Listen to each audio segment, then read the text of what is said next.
నమస్కారం. నక్షత్ర విభాగం ఉంటాం. నక్షత్రాలన్నీ కూడా 27 ఉంటాయి మనకి. అయితే ఈ 27 నక్షత్రాల్లో కూడా కృత్తిక అంటే రవి నక్షత్రాలు కృత్తిక, ఉత్తరాషాఢ, అలాగే కుజ నక్షత్రాలు చిత్త, అలాగే మృగశిర, ధనిష్ట ఇవి. అలాగే గురు నక్షత్రాలు పునరుసు, విశాఖ, పూర్వభద్ర. అంటే ఏంటి? రవి నక్షత్రాలు, కుజ నక్షత్రాలు, గురు నక్షత్రాలు రెండు రాశుల్లో ఉంటాయి. కృత్తిక ఒక పాదం మేషంలో ఉంటే 3 పాదాలు వృషభంలో ఉంటుంది. అలాగే ఈ మృగశిర 2 పాదాలు వృషభంలో ఉంటే 2 పాదాలు మిథునంలో ఉంటుంది. అలాగే పునరుసు 3 పాదాలు మిథున రాశిలో ఉంటే 1 పాదం కర్కాటకంలో ఉంటుంది. అలాగే ఉత్తరా నక్షత్రం కూడా అంతే. సింహరాశిలో 1 పాదం ఉంటే 3 పాదాలు కన్యరాశిలో ఉంటాయి. అలాగే చిత్తా నక్షత్రం 2 పాదాలు కన్య, 2 పాదాలు తులారాశి.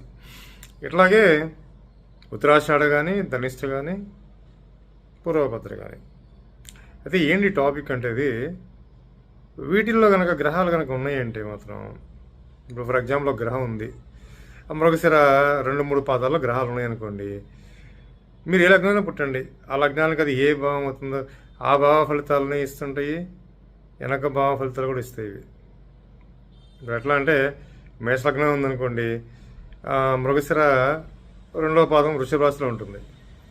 అక్కడ రవి ఉన్నాడు అనుకోండి, ఈ రవి 3వ భావం యొక్క ఫలితాలు కూడా ఇస్తుంటాడు. ప్రతి గ్రహానికి కూడా ఇదే వర్తిస్తుంది.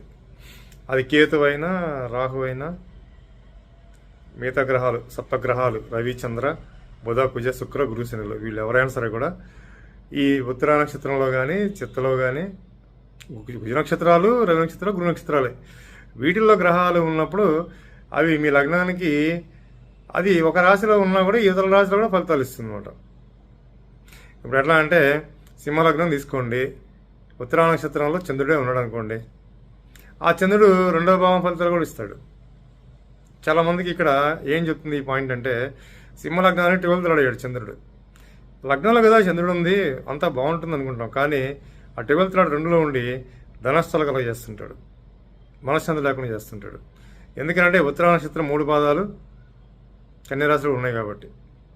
ఇట్లాగా ప్రతి గ్రహాన్ని కూడా మీరు పుట్టిన జన్మలగ్నానికి ఈ నక్షత్రాల గ్రహాలు ఉంటే అవి 2 భావాల ఫలితాలను కూడా ఇస్తుంటాయి. వాటి దశల్లో క్రిటికల్గా ఉంటుంది ఎక్కువగా ఈ ఫలితాలు మంచిగా చెడ్డయ్య అనేది. అది జాతక చక్రాన్ని బట్టి మనం చూసుకొని అనలైజ్ చేసుకోవాలన్నమాట.